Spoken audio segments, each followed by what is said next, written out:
The morning light filtered through the hospital window as Kate sat motionless in the uncomfortable plastic chair. Her hands trembled as she held the doctor's report, the words blurring together through her tears. Stage 4, terminal. 6 months, maybe less. The diagnosis felt like a cruel joke from the universe, delivered on what should have been the happiest day of her life. Just 3 weeks ago, she had been planning her dream wedding with William. They had spent countless evenings choosing flowers, tasting cakes, and arguing playfully about the guest list. The venue was booked, the dress was hanging in her closet, and the invitations had been sent. Everything was perfect, or so they thought. The first sign something was wrong came during a routine dress fitting. Kate had noticed she was losing weight without trying, but she attributed it to pre-wedding stress and excitement. When the seamstress mentioned how loose the dress had become, Kate laughed it off, joking that she wouldn't need to diet for the wedding after all. But deep down, a small voice whispered that something wasn't right. The fatigue came next. Kate, who had always been energetic and vibrant, found herself exhausted after simple tasks. Climbing the stairs to their apartment left her breathless. William noticed first, his loving eyes always watching out for her well-being. He suggested she see a doctor, just to be safe, just to put their minds at ease before the big day. What started as a routine checkup quickly escalated into a series of tests, scans, and worried consultations. Each appointment brought more questions and fewer answers, until finally Dr. Morrison delivered the devastating news that would change everything. Pancreatic cancer, aggressive and already spread throughout her body. The woman who was supposed to walk down the aisle in a month would be lucky to see Christmas. Kate's world crumbled in that sterile office. The dreams she had nurtured, the future she had planned, the children she hoped to have with William, all of it vanished in an instant. She thought about the wedding dress hanging in her closet, the flowers they had ordered, the honeymoon tickets tucked away in William's desk drawer. How do you tell the man you love that forever just got cut short? The drive home was silent except for the soft sound of Kate's crying. William's knuckles were white as he gripped the steering wheel, his jaw clenched tight as he fought his own emotions. They both knew their lives had just taken a devastating turn, but neither was ready to voice the horrible reality out loud. When they reached their apartment, Kate went straight to their bedroom and closed the door. She needed space to process, to grieve, to figure out how to tell their families and friends. The wedding invitations on the dresser seemed to mock her, their elegant script announcing a celebration that might never happen. William stood outside the bedroom door for almost an hour, his ear pressed against the wood, listening to Kate's muffled sobs. His heart broke with every sound she made, knowing that her pain was now his pain, her fight was now their fight. He wanted to burst through the door and hold her, to promise that everything would be okay, but he knew that would be a lie. Instead, he quietly made phone calls to cancel their evening plans, postpone the wedding venue meeting scheduled for the next day, and call in sick to work. None of the explanations he gave were complete truths, but he wasn't ready to share their devastating news with anyone else yet. This was their burden to bear, at least for now. As evening approached, Kate finally emerged from the bedroom. Her eyes were red and swollen, her face pale and drawn. She looked fragile, like a piece of fine china that might shatter at the slightest touch. William opened his arms and she collapsed into them, her body shaking with renewed sobs. They held each other in the middle of their living room, surrounded by wedding planning materials and reminders of the future they had been building together. Photo albums lay open on the coffee table, showing pictures of house hunting trips and romantic getaways. A stack of paint samples sat nearby, evidence of their plans to redecorate after the honeymoon. "I'm so sorry," Kate whispered against William's chest, her voice barely audible. "Sorry for what?" he asked, though his own voice cracked with emotion. "For ruining everything. For taking away our future. For not being able to give you the life we planned." William pulled back to look at her face, his hands gently cupping her cheeks. "You haven't ruined anything. You're the best thing that ever happened to me, and that hasn't changed. Nothing about how I feel for you has changed." But even as he spoke the words, both of them knew that everything had changed. The timeline of their love story had been brutally rewritten, and they would have to learn how to love each other in the shadow of an ending they weren't prepared for. That night, they lay in bed holding hands, both staring at the ceiling in the darkness. Kate's engagement ring caught the moonlight streaming through the window, a symbol of promises that might not have time to be kept. The silence between them was filled with unspoken fears and desperate hopes. William squeezed her hand gently, a silent promise that he would stay by her side through whatever came next. Kate squeezed back, grateful for his presence but terrified of the burden her illness would place on the man she loved more than life itself. Neither of them slept that night, both lost in their own thoughts about how to face a future that had suddenly become uncertain and frighteningly short. The next morning brought no relief from the crushing reality that had settled over their lives.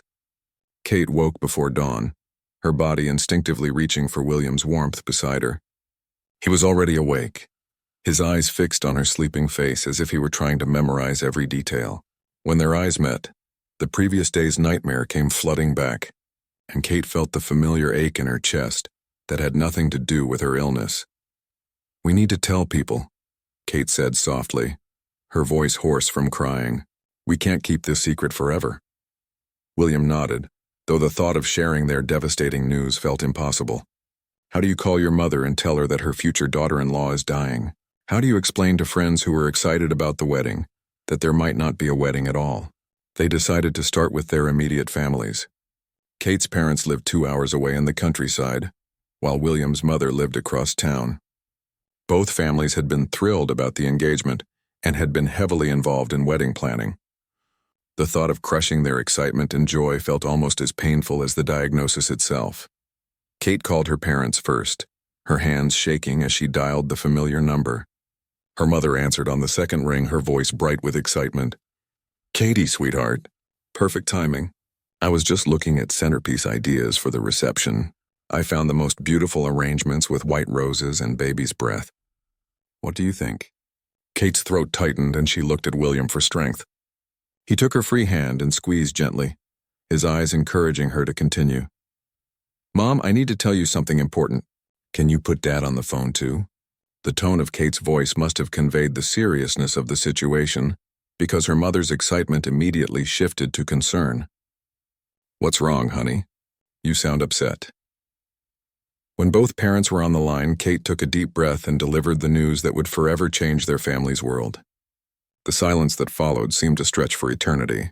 Then came her mother's broken sob, followed by her father's shocked questions and demands for second opinions. The conversation lasted over an hour, filled with tears, disbelief, and desperate attempts to find hope in a hopeless situation. Kate's parents wanted to drive up immediately, but she asked them to wait a day, explaining that she and William needed time to process everything before dealing with visitors and well-meaning advice. William's call to his mother was equally devastating. Margaret had been like a second mother to Kate since they started dating 3 years ago. She had been more excited about the wedding than anyone, constantly sending pictures of dresses, venues, and decoration ideas. When William broke the news, Margaret's immediate response was to insist on coming over right away. "You shouldn't be alone right now," she said through her tears. "Let me help. Let me do something," but Kate wasn't ready for company yet. She felt fragile and raw, like an exposed nerve that couldn't handle any additional stimulation. The thought of having to comfort others while dealing with her own grief felt overwhelming. The hardest part was calling their closest friends. Jessica, Kate's maid of honor, had been planning the bachelorette party for weeks. Tom, William's best man, had already written his speech for the wedding. These were the people who had celebrated every milestone in their relationship, who had been there through job changes, family drama, and all the ordinary moments that make up a life together. Each phone call brought fresh waves of grief, not just for Kate and William, but for everyone who loved them. Their friends responded with shock, offers of help, and promises to be there for whatever was needed. But Kate could hear the confusion in their voices, the struggle to understand how someone so young and healthy could suddenly be facing death. As the day wore on, Kate felt increasingly exhausted, both emotionally and physically. The simple act of sharing their news had drained what little energy she had left. She found herself wondering if this was what the next few months would be like. A constant cycle of difficult conversations, tears, and the horrible task of watching people react to her death sentence. William watched Kate carefully throughout the day, noting how pale she had become and how she seemed to be moving more slowly than usual. He wondered if the cancer was already progressing, or if the stress of the day was taking its toll. Either way, it frightened him to see her looking so fragile. That evening, they sat together on their couch surrounded by the remnants of their wedding planning. William had quietly gathered up the brochures, fabric samples, and vendor contracts while Kate was resting, not wanting her to have to look at reminders of the celebration that might never happen. "I keep thinking about the dress," Kate said suddenly, breaking the comfortable silence between them. "It's so beautiful, and I'll probably never get to wear it." William's heart clenched at the sadness in her voice. "Maybe you will," he said hopefully. "Maybe we can still have a small ceremony, just family and close friends. It doesn't have to be the big wedding we planned, but we could still get married." Kate looked at him with surprise. Throughout all the phone calls and tears, neither of them had talked about what this meant for their wedding plans. She had assumed that everything would be canceled, that their engagement would become another casualty of her illness. "Would you want that?" she asked quietly. "A sick bride who might not make it to the first anniversary?" William turned to face her fully, his eyes intense with emotion. "I want you to be my wife, Kate, healthy or sick for 6 months or 60 years. That hasn't changed just because some doctor gave us scary news." For the first time since receiving her diagnosis, Kate felt a small spark of hope. Maybe their love story wasn't ending. Maybe it was just being rewritten into something different, something shorter but no less meaningful. They spent the rest of the evening talking about possibilities: a small ceremony in her parents' backyard, a honeymoon close to home where she could rest when needed, a marriage that would be measured in quality rather than quantity, in love rather than longevity. It wasn't the future they had planned, but as they held each other that night, both Kate and William began to believe that it might still be beautiful. 2 weeks had passed since the diagnosis, and Kate's condition was deteriorating faster than anyone had expected. What started as fatigue and weight loss had progressed to constant nausea, sharp abdominal pain, and days when she could barely get out of bed. Dr. Morrison had been honest about the aggressive nature of her cancer, but seeing it unfold in real time was more frightening than any medical explanation could have prepared them for. William had taken leave from his job at the marketing firm, telling his boss only that there was a family emergency that required his full attention. He couldn't bear the thought of sitting in meetings and discussing quarterly projections while Kate was suffering at home. Every moment felt precious now, every hour together a gift that might not be repeated. The apartment had been transformed into a makeshift care center. Prescription bottles lined the kitchen counter, medical equipment cluttered the bedroom, and a notebook sat on the coffee table where William tracked Kate's symptoms and medication schedule. The wedding planning materials had been quietly packed away, replaced by medical pamphlets and information about pain management. Kate's parents had moved into the guest room, unable to stay away once they saw how quickly their daughter was declining. Her mother, Linda, threw herself into caregiving with fierce determination, researching treatments, preparing special meals that Kate might be able to keep down, and maintaining a cheerful demeanor that everyone knew was an act. Her father, Robert, handled the practical matters: insurance calls, medical appointments, and the heartbreaking task of canceling wedding vendors. The florist was very understanding, he reported one morning, trying to keep his voice steady. "She said she'll hold our deposit and we can use it whenever we're ready." Kate nodded weakly from her position on the couch, wrapped in the soft blanket that had become her constant companion. She appreciated her father's efforts to maintain hope about the future, even though they all knew the likelihood of needing those flowers was slim. The hardest part for Kate wasn't the physical pain, though that was becoming increasingly difficult to manage. It was watching the people she loved suffer because of her illness.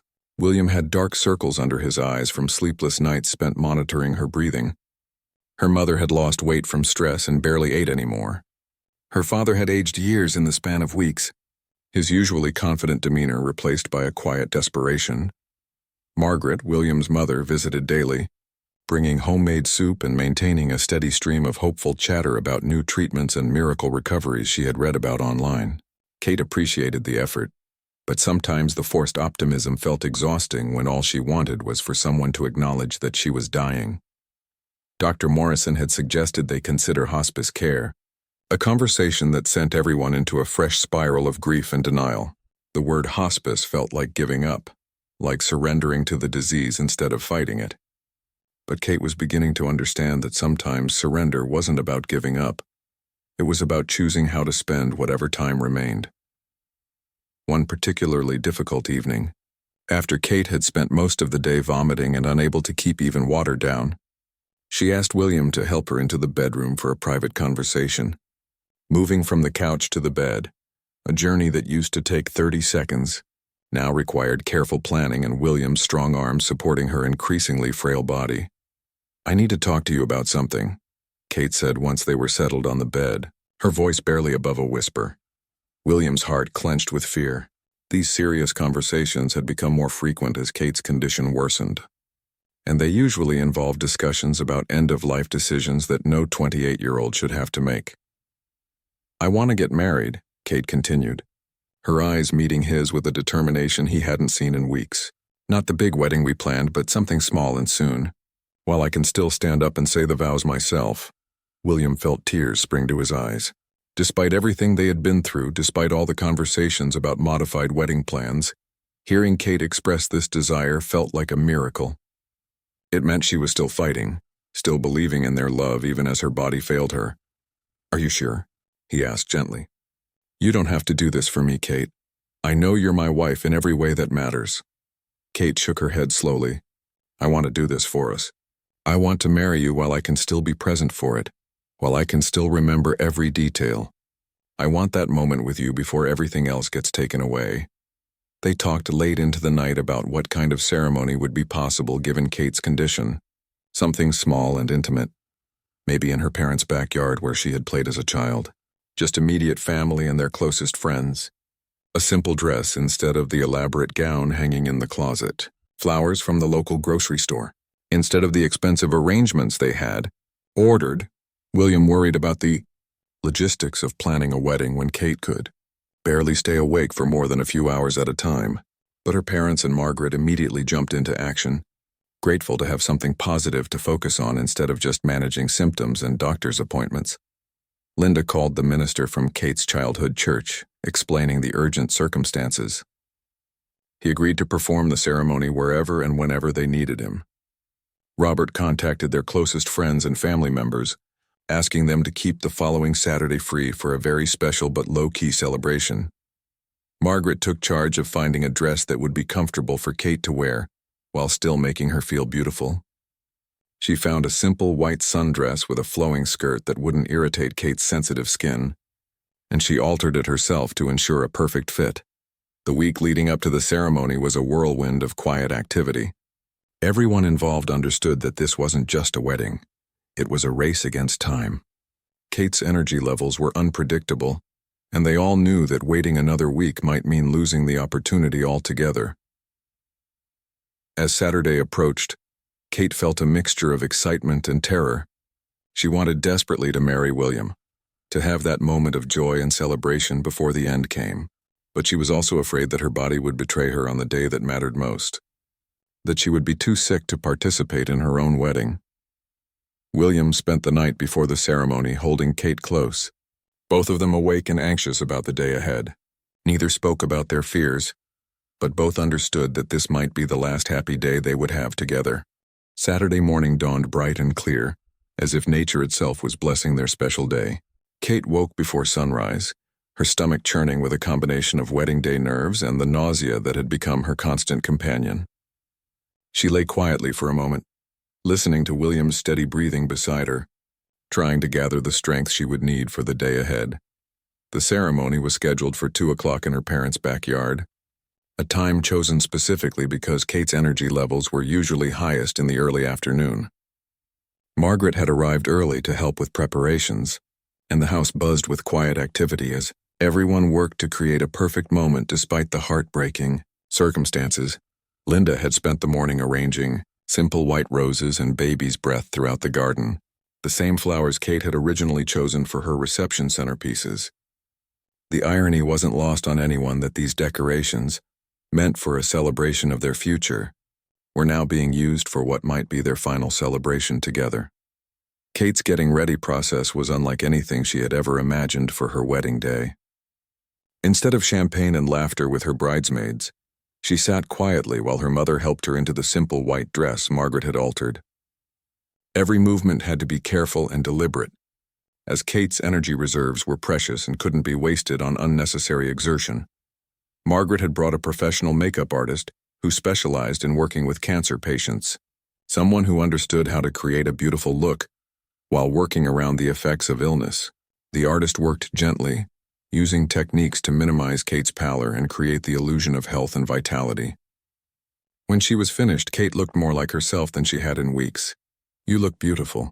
"Sweetheart," Linda whispered, her voice thick with emotion as she fastened a simple pearl necklace around Kate's neck. The necklace had belonged to Kate's grandmother, worn at her own wedding 60 years earlier. It felt like a blessing from previous generations, a reminder that love endures even when life is short. William was getting ready in the guest room, his hands shaking as he tried to tie his necktie. Tom, his best man, had arrived that morning to provide moral support and help with last-minute details. The atmosphere among the men was subdued but determined, everyone focused on making this day perfect for Kate. "She looks radiant," Margaret reported when she checked on William's progress. "Tired but radiant." "You're going to cry when you see her." William nodded, not trusting his voice to respond. He had already cried more in the past month than in his entire adult life, and he knew today would bring fresh tears. But these would be different. Tears of joy mixed with sorrow, love mixed with loss. Dr. Morrison had advised against the ceremony, worried that the excitement and exertion might be too much for Kate's weakened system. But Kate had been firm in her decision, and William supported her completely. If this was what she wanted, if this brought her happiness in her final weeks, then nothing else mattered. The guests began arriving around 1:30, just 15 people who meant the world to Kate and William.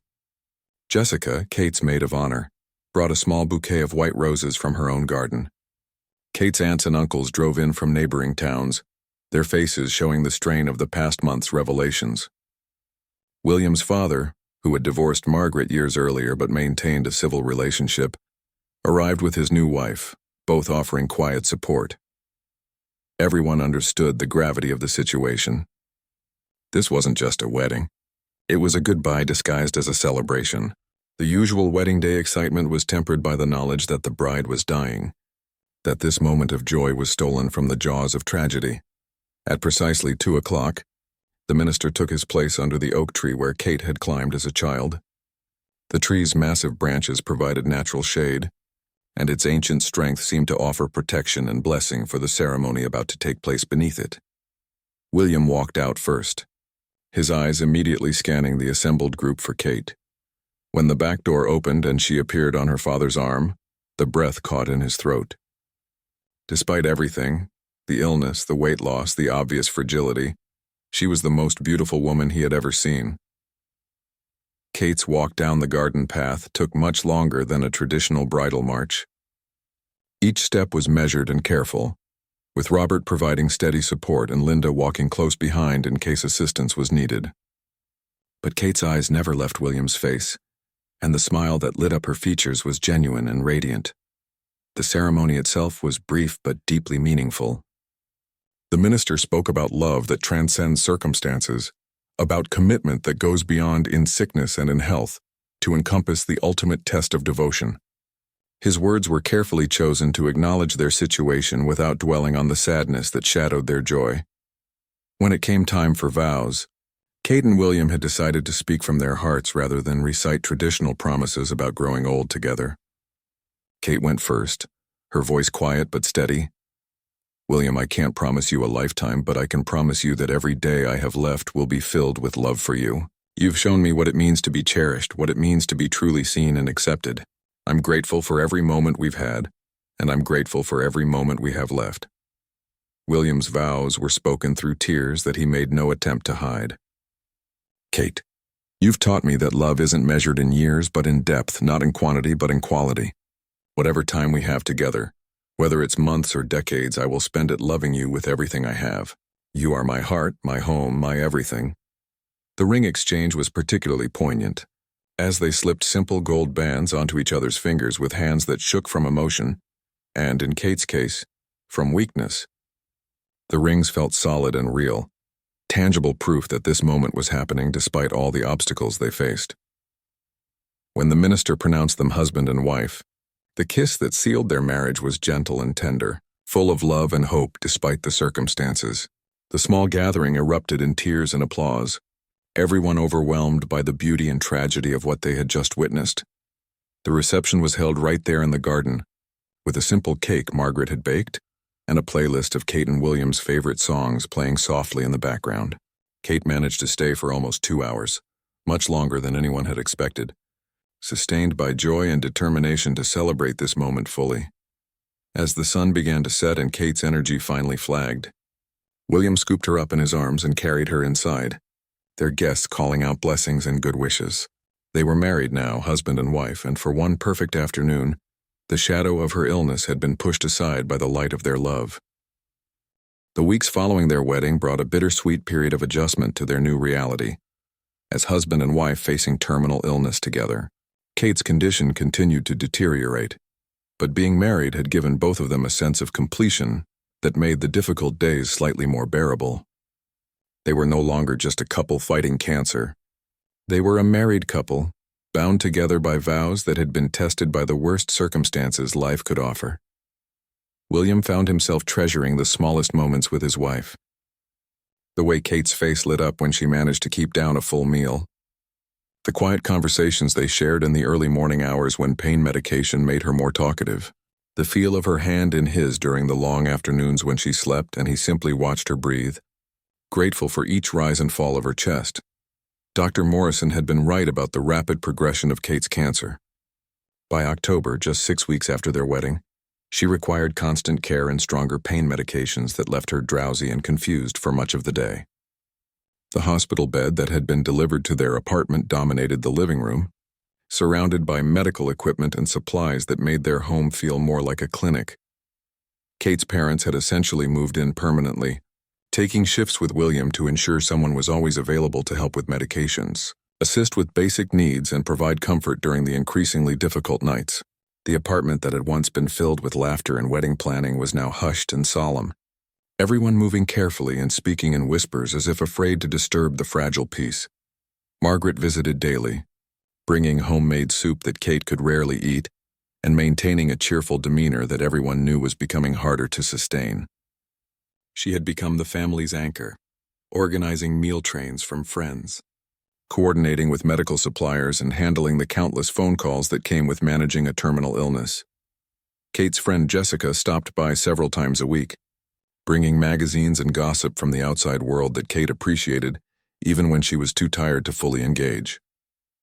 These visits from her former life served as important reminders that the world was continuing to turn, that life was going on beyond the walls of their apartment, where time seemed suspended in a bubble of illness and grief. The hardest part for William was watching Kate struggle with the loss of her independence. She had always been a strong, capable woman who took pride in taking care of herself and others. Now she needed help with the most basic activities: bathing, eating, even turning over in bed. Her frustration with her body's betrayal was almost as painful for William to witness as her physical suffering. "I hate this," Kate whispered one evening after William had to help her to the bathroom, a journey that left her exhausted and humiliated. "I hate being so helpless. I hate that you have to see me like this." William knelt beside her bed, taking her thin hand in both of his. "Hey, look at me," he said softly until her eyes met his. "This doesn't change anything about how I see you.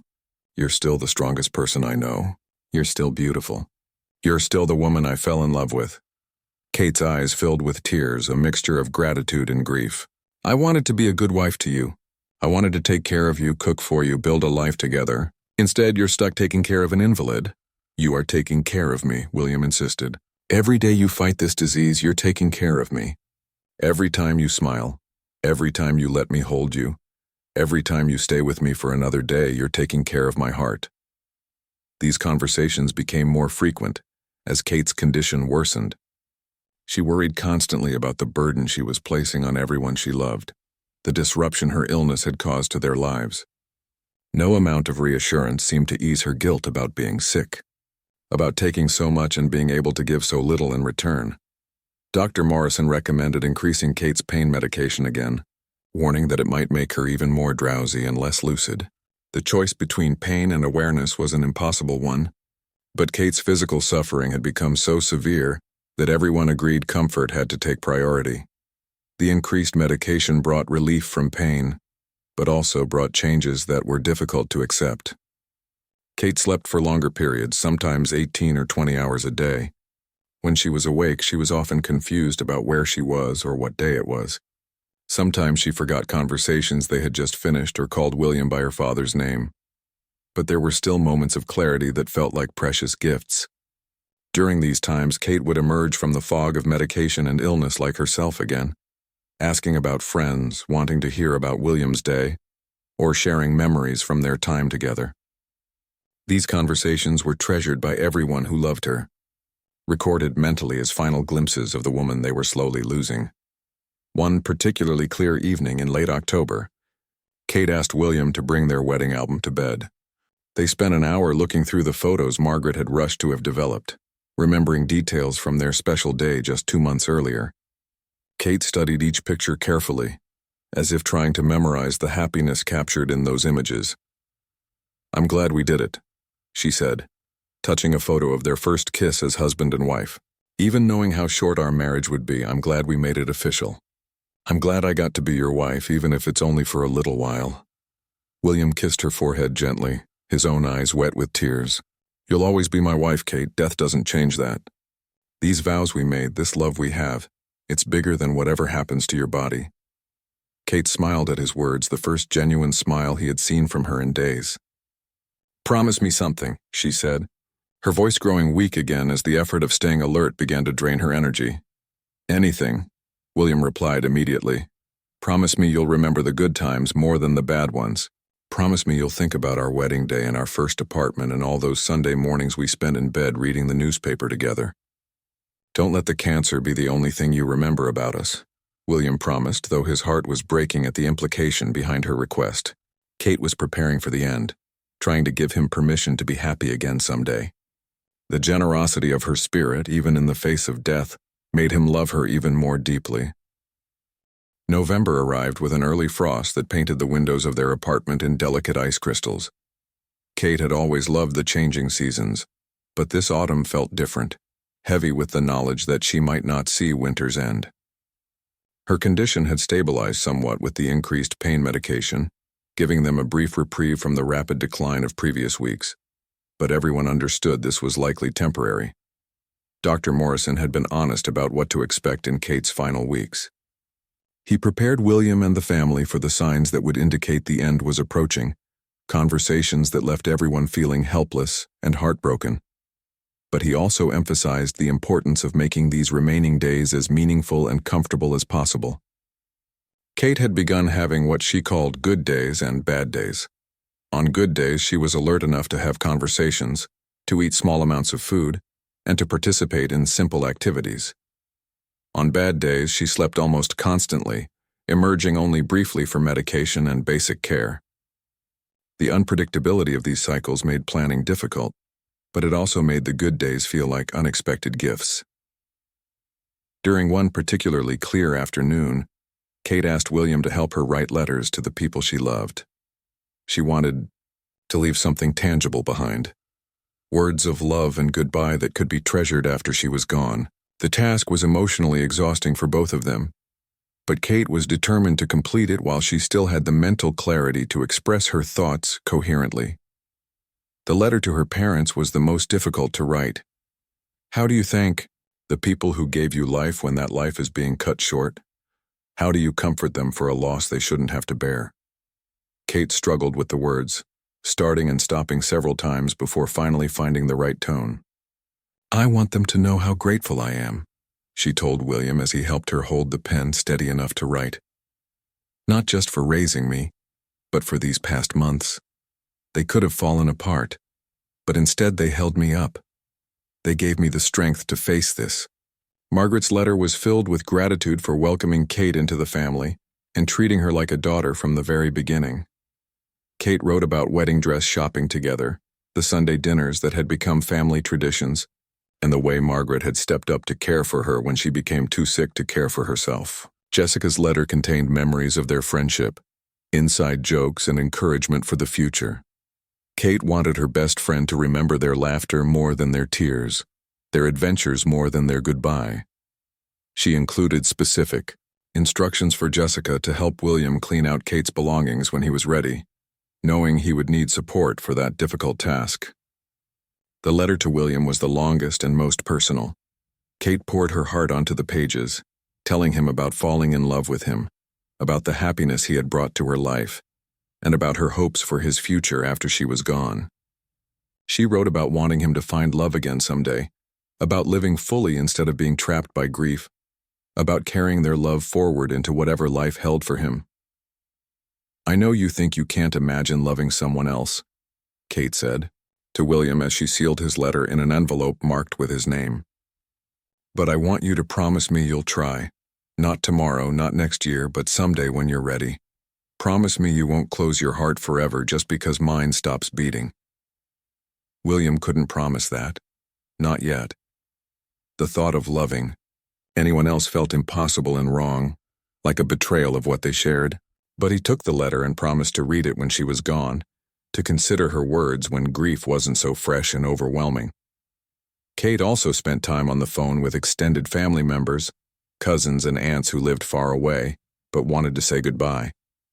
These conversations were brief but important, giving everyone a chance to express their love and share favorite memories. Kate's Uncle David drove 12 hours from Colorado just to spend an afternoon with her, bringing photos from family reunions and stories from Kate's childhood that made her laugh despite her pain. As the days grew shorter and colder, Kate found herself sleeping more and more. The periods of lucidity became rarer and shorter, making each alert moment feel precious and fragile. William rarely left her side now, afraid of missing a final conversation or a last opportunity to tell her he loved her. The hospice nurse, a gentle woman named Sarah who had been visiting twice a week, increased her visits to daily check-ins. She helped adjust Kate's medications, taught the family about comfort care, and provided emotional support for everyone struggling with the approaching loss. Sarah had seen hundreds of families through this process, and her calm presence was reassuring during the most frightening moments. "She's not in pain," Sarah assured William during one of Kate's longer sleeping periods. "The medication is working well for that. Right now her body is just very tired. She's holding on because she doesn't want to leave you, but she's also getting ready to let go." The concept of letting go was difficult for William to understand. Part of him wanted Kate to keep fighting, to find some hidden reserve of strength that would give them more time together. But another part of him recognized that her suffering had gone on long enough, that holding on was causing her more distress than peace. Kate's breathing had become more labored in recent days, requiring supplemental oxygen that hissed softly in the background of their quiet apartment. The sound had become the soundtrack of their final weeks together, a constant reminder of how hard her body was working just to survive. On a particularly difficult night in mid-November, Kate woke from a deep sleep with unusual clarity. Her eyes were bright and focused in a way they hadn't been for days, and she seemed more present and aware than she had been in weeks. "William," she whispered, reaching for his hand. "I need to tell you something important." He moved closer to the bed, his heart racing with hope and fear. These moments of clarity had become so rare that each one felt like a miracle and a warning combined. "I'm getting close to the end," Kate said simply, her voice weak but steady. "I can feel it. My body is tired and I don't think I can fight much longer." William felt tears spring to his eyes, but he forced himself to listen without interrupting. Kate needed to say this, and he needed to hear it. "I want you to know that I'm not afraid," she continued. "I'm sad about leaving you, about all the things we won't get to do together, but I'm not afraid of dying. I've been loved so completely, so perfectly, that I feel ready." She paused to catch her breath, the effort of speaking clearly taking its toll. "I need you to be okay with letting me go when it's time. I need you to know that it's not giving up or abandoning me. It's loving me enough to want my suffering to end." The final week of Kate's life unfolded with the quiet intensity of a prayer. Her family maintained a constant vigil, taking turns sitting beside her bed, holding her hand and whispering words of love into the hushed atmosphere of their transformed apartment. The November rain tapped gently against the windows, creating a peaceful backdrop for the most difficult goodbye any of them had ever faced. Kate slipped in and out of consciousness, her breathing shallow but steady with the help of the oxygen that had become her lifeline. During her brief moments of awareness, she would squeeze William's hand or smile at her parents, small gestures that conveyed volumes of love and reassurance. These final communications were treasured by everyone present, stored in hearts that would carry them long after Kate was gone. Dr. Morrison visited personally to check on Kate's comfort level and to prepare the family for what the final hours might look like. His presence was both professional and deeply compassionate, as he had grown fond of Kate during their months of working together. He assured everyone that she was peaceful, that the medications were managing her pain effectively, and that her body was simply preparing for its natural conclusion. William had not left Kate's side for 3 days, surviving on cat naps in the chair beside her bed and the meals that Margaret forced him to eat. His vigil was absolute, driven by an instinct that told him these were the final hours they would share together.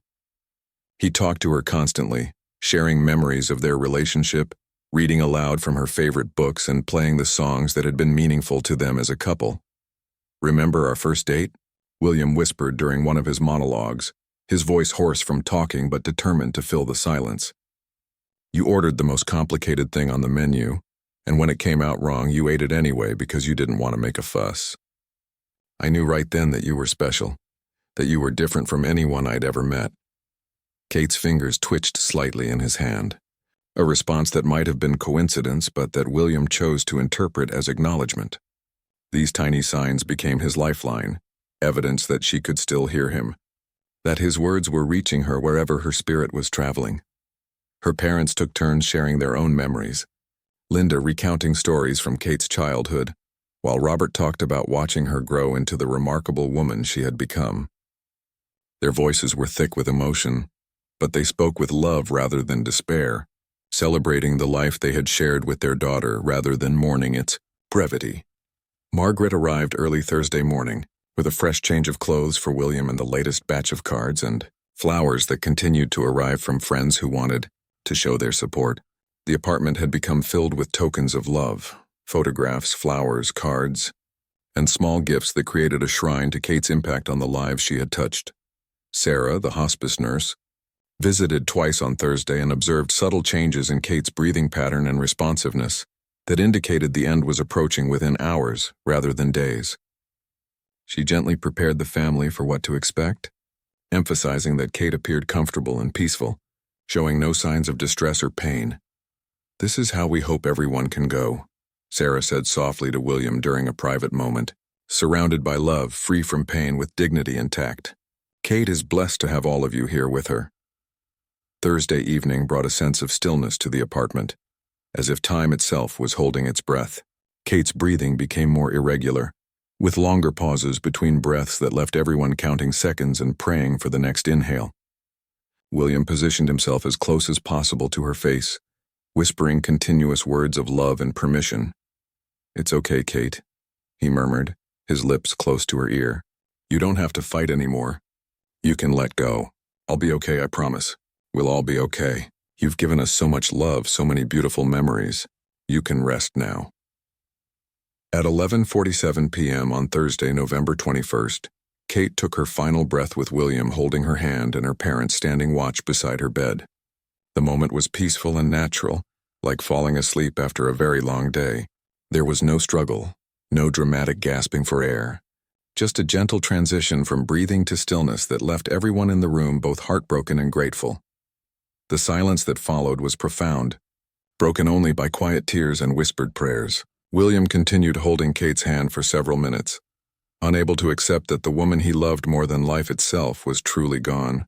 Her face looked peaceful, younger somehow, as if the pain and worry of recent months had been erased in the moment of her passing. Dr. Morrison arrived within an hour to officially pronounce Kate's death and handle the necessary paperwork.